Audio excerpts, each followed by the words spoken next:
जय जगन्नाथ स्वामी की जय हो।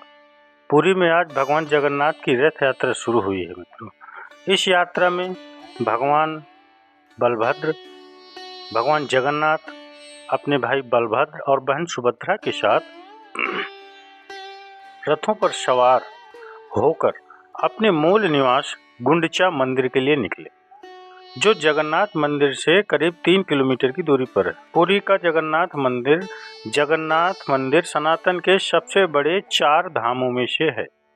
और आज जब भगवान जगन्नाथ, उनके भाई भगवान बलभद्र और उनकी बहन देवी सुभद्रा जगन्नाथ द्वार पर खड़े 3 अलग अलग रथों पर सवार हुए, तो मित्रों वहां पर लाखों श्रद्धालु पहुंचते हैं रथ खींचने के लिए। उनके रथ खींचने की होड़ लग जाती है मित्रों, लाखों श्रद्धालु। मित्रों, आज मैं आपको भगवान जगन्नाथ की रथ यात्रा की भव्य दिव्य कथा श्रवण कराऊंगा मित्रों। अलौकिक चमत्कार की कथा मित्रों, अलौकिक चमत्कारी रहस्यमयी कथा है मित्रों, कि एक मुसलमान के लिए हर साल रथ यात्रा क्यों रुकती है, क्या होता है, उसकी कहानी क्या है, ये भी बताऊंगा मित्रों। मित्रों भव्य रथ यात्रा मित्रों, अनुष्ठान और विधि विधान पूरे होने के बाद भगवान जगन्नाथ की यह रथ यात्रा शुरू होती है। सबसे पहले भगवान बलभद्र का रथ खींचा जाता है, तो इसके बाद सुभद्रा जी का और जगन्नाथ जी के रथ खींचे जाए मित्रों। पहले दिन कुछ दूरी तक पहुंचने के बाद उस दिन के लिए रथ यात्रा रुक गई। रथ यात्रा अगले दिन शुरू होगी, क्योंकि सूर्यास्त के बाद रथ यात्रा नहीं खींचे जाते। यह रथ यात्रा अगले दिन भगवान जगन्नाथ मंदिर से करीब 3 किलोमीटर दूर गुंडीचा मंदिर पहुंचेगी। इसके बाद 9 दिन तक भगवान जगन्नाथ गुंडीचा में रहेंगे, जो उनके मौसी का घर माना जाता है। भगवान जगन्नाथ की रथ यात्रा की झलक पाने के लिए और रथों को खींचने के लिए कई श्रद्धालु पुरी पहुंचते हैं मित्रों, क्योंकि ऐसी मान्यता है कि किसी ने उस रस्सी को भी छू लिया जिससे आप रथ को खींच रहे हैं, तो मतलब आपका जीवन धन्य हो गया। पुरी में श्रद्धालुओं का ऐसा सैलाब उमड़ता है मित्रों कि सड़क कहीं नजर नहीं आती मित्रों, इतना सैलाब उमड़ता है। उमस भरी गर्मी में भी श्रद्धालुओं को किसी तरह की परेशानी न हो, वहाँ की व्यवस्थाएं होती हैं कि पानी का छिड़काव भी किया जाता है, कि भयंकर उमस वाली गर्मी होती है, लेकिन गर्मी से श्रद्धालुओं को कोई फर्क नहीं पड़ता मित्रों। आस्था का सैलाब दिखता है मित्रों, वहाँ पर भक्तों का सैलाब दिखता है, तो वहाँ पानी डाल के थोड़ा सा राहत दी जाती है भक्तों के लिए। रथ यात्रा की शुरुआत से पहले भगवान जगन्नाथ, भगवान बलभद्र और देवी सुभद्रा को पूरे विधि विधान के साथ उनके रथ पर सवार किए जाते हैं। भगवान जगन्नाथ, भगवान बलभद्र और देवी सुभद्रा को उनके रथों तक पहुंचाने के लिए पहांडी अनुष्ठान कहा जाता है मित्रों, जिसमें मंदिर के पुजारी पूरी श्रद्धा के साथ तीनों मूर्तियों को रथ तक लाते हैं। रथों पर विराजमान होने के बाद उन्हें भोग लगाया जाता है मित्रों, और फिर रथ यात्रा की शुरुआत की जाती है। मित्रों, आप अपने आप में सोचिए कि कितने कमाल की बात है कि किसी मंदिर में भगवान जो हैं, ठाकुर जी जो हैं, वो मंदिर के बाहर नहीं आते। अगर कभी यात्रा होती भी है भगवान की, तो उनका एक प्रतिरूप जो होता है वो यात्रा करके वापस मंदिर में आ जाता है। मूल मूर्ति वो मंदिर से कभी बाहर नहीं आती। लेकिन भगवान जगन्नाथ, भगवान बलभद्र और देवी सुभद्रा, ये सिर्फ जगन्नाथपुरी में होता है, इस रथ यात्रा में होता है कि भगवान खुद मंदिर से बाहर निकल के भक्तों के बीच आते हैं। ये अपने आप में एक अलौकिक। कोविड का काल खंड चल रहा था, दुनिया थम गई थी मित्रों, लेकिन यह रथ यात्रा नहीं रुकी, तब भी भगवान मंदिर से बाहर आए थे। ये है इस रथ यात्रा की खासियत। पुरी में होने वाली भगवान जगन्नाथ की रथ यात्रा हर साल 3 भव्य और विशाल रथ तैयार किए जाते हैं।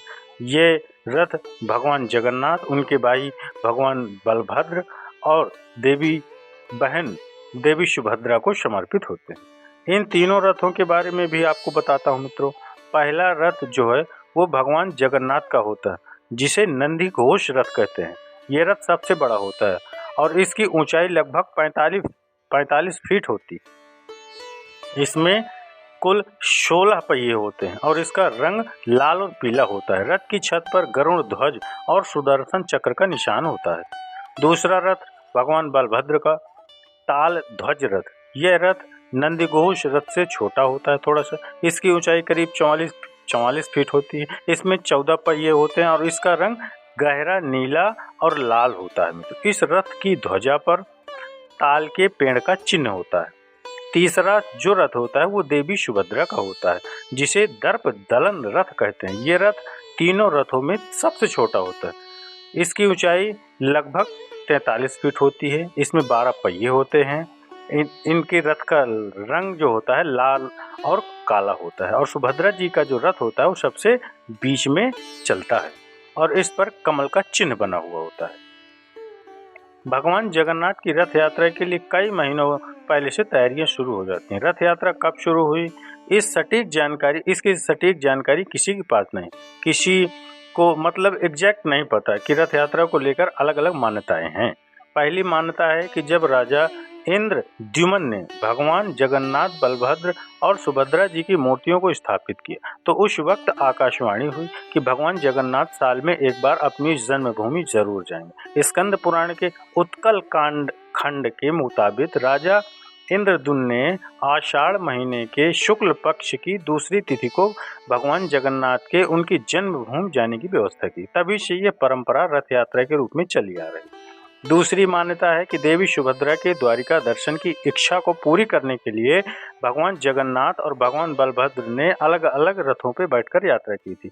इसी की याद में पुरी में हर साल रथ यात्रा का आयोजन किया जाता है। इस रथ यात्रा का जिक्र स्कंद पुराण, नारद पुराण और पद्म पुराण और ब्रह्म पुराण में भी किया गया है।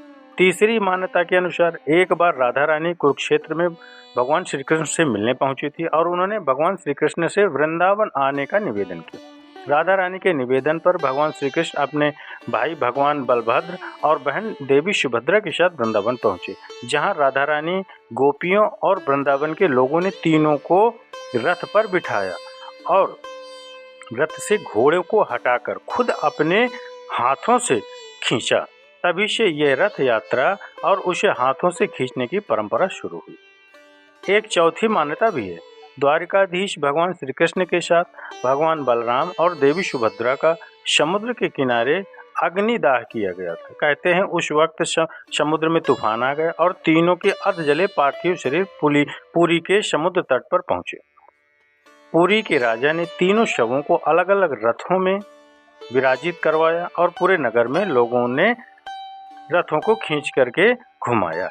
इसी घटना की स्मृति में आज भी रथ यात्रा की परंपरा को निभाया जाता है। चारण परंपरा की किताबों में इसका जिक्र किया गया, यानी अलग अलग मान्यताएं हैं।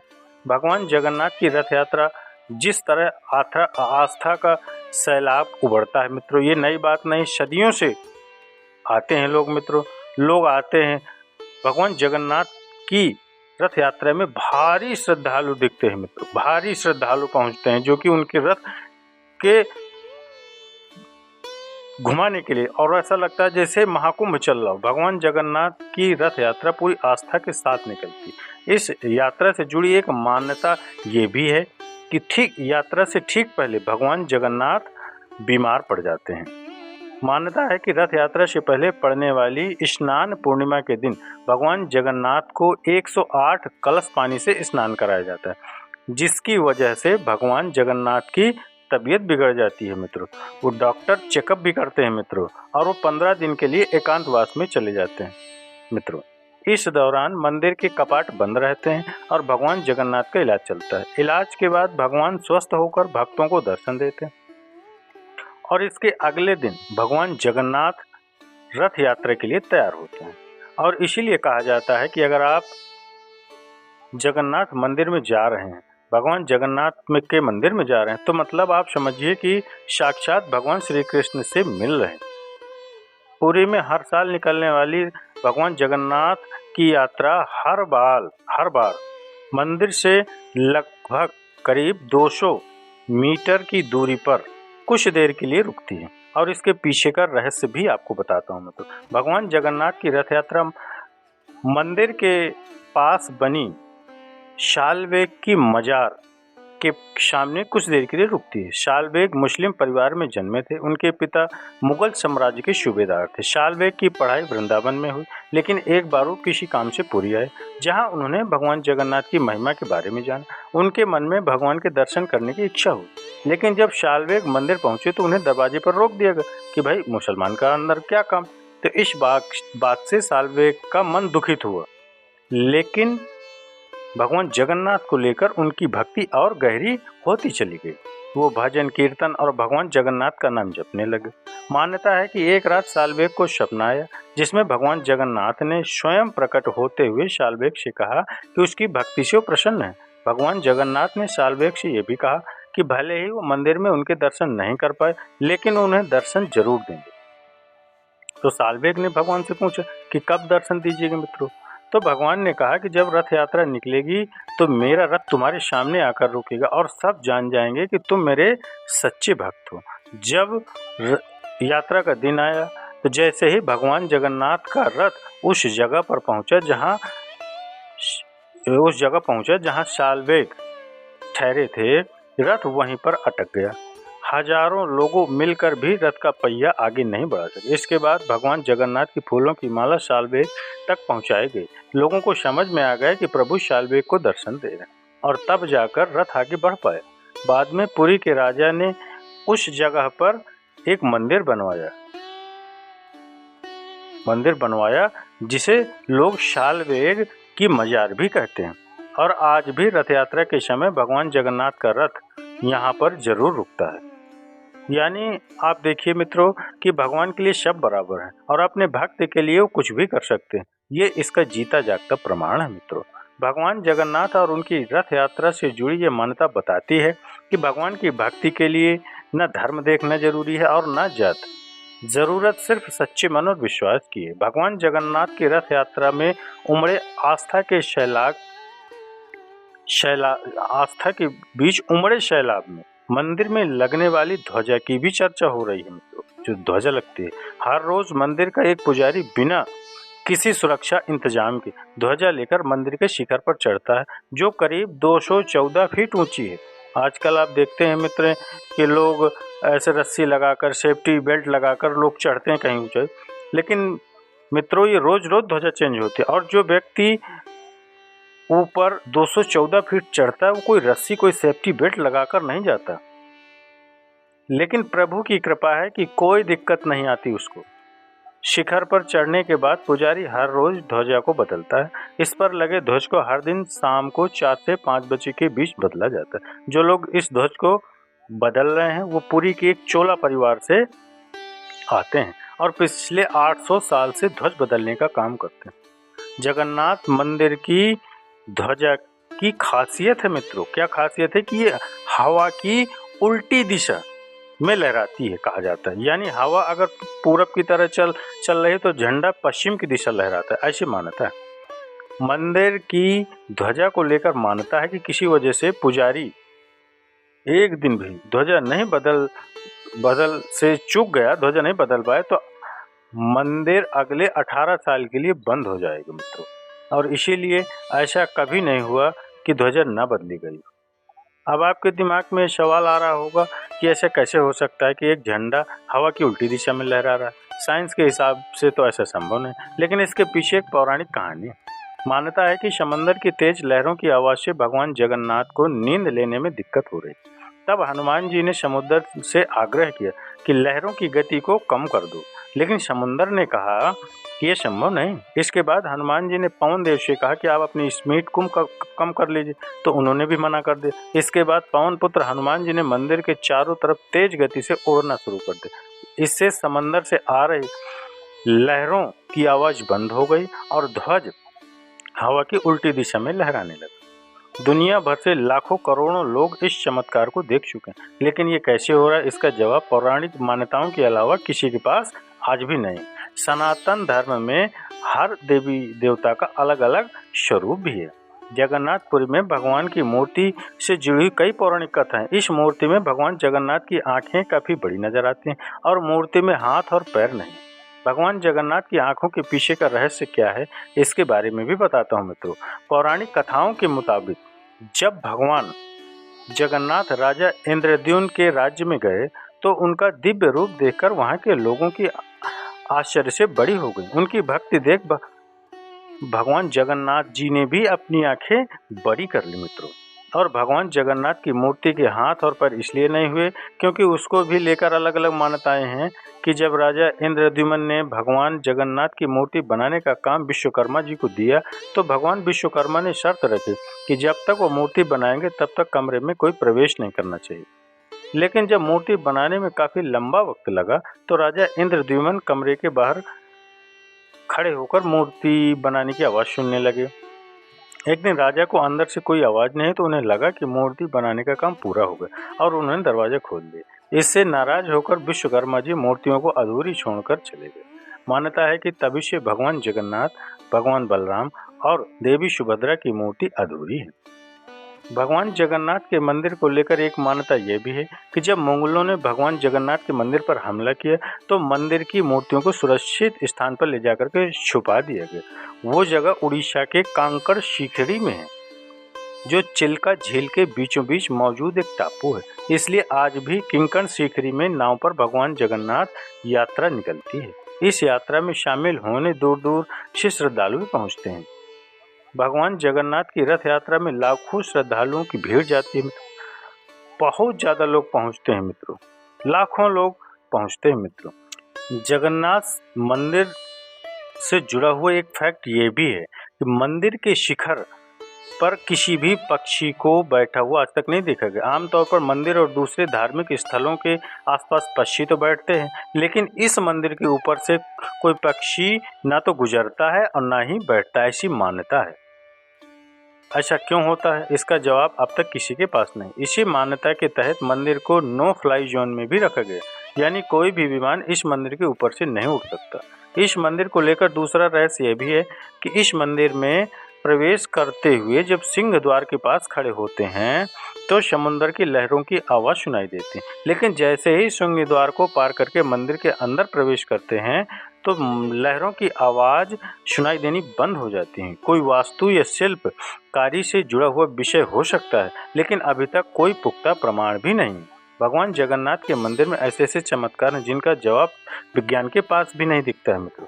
लेकिन ये आस्था का सबसे बड़ा पर्व होता है मित्रों, जहाँ लाखों लोग पहुँचते हैं मित्रों, लाखों लोग पहुँचते हैं मित्रों। तो मित्रों, जैसा कि मैंने आपको शुरू में कहा था कि ये अपने आप में अलौकिक है कि भगवान खुद मंदिर से बाहर निकलते हैं और भक्तों के बीच जाते हैं। यथ यात्रा निकलती है, कोई भी उस रस्सी से को अगर छू लेता है उतने भर में उसको लगता है कि भाई मैंने जो है ना पुण्य प्राप्त कर लिया। मित्रों, इसमें 22 सीढ़ियां हैं इस मंदिर में मित्रों, और इसमें जो तीसरी सीढ़ी वो यम की सीढ़ी मानी जाती है। कहा जाता है कि अगर आप भगवान जगन्नाथ के दर्शन करके आए तो सारे पाप धुल गए, लेकिन अगर आपने तीसरी सीढ़ी पर पैर रख दिया तो आप जो है आपके तो पाप तो धुल गए, लेकिन आप जाएंगे यमलोक ही। तो इसलिए मित्रों, लोग तीसरी सीढ़ी पर पैर नहीं रखते मित्रों। कई मान्यताएं और भक्ति की शक्ति है मित्र, और यही सनातन की ताकत है मित्रों। तो चलिए मित्रों, प्रभु जगन्नाथ जी की महिमा, उनकी दिव्य रहस्यों के बारे में मैंने आप सभी भक्तों को, भगवत प्रेमियों को बताया मित्रों। तो मित्रों, अगर ये जानकारियाँ अच्छी लगी हैं तो एक लाइक अवश्य करिएगा, और अगर आपको पहले से इस विषय की जानकारी हो तो कमेंट्स में अवश्य बताइएगा मित्रों। अगर नहीं हो तब भी आप कमेंट्स में हमें जरूर सूचित करिए मित्रों। बताइए कमेंट्स के माध्यम से कि आपको इनमें से कितनी जानकारियाँ प्राप्त थी पहले से और कितनी नहीं थी मित्रों। तो चलिए मित्रों, और एक जय घोष के साथ हम अपनी वाणी को विराम देते हैं। जो भी जानकारी आपको प्राप्त हुई है तो एक जय घोष आप कमेंट्स के माध्यम से अवश्य करिए। जय श्री जगन्नाथ स्वामी की जय हो।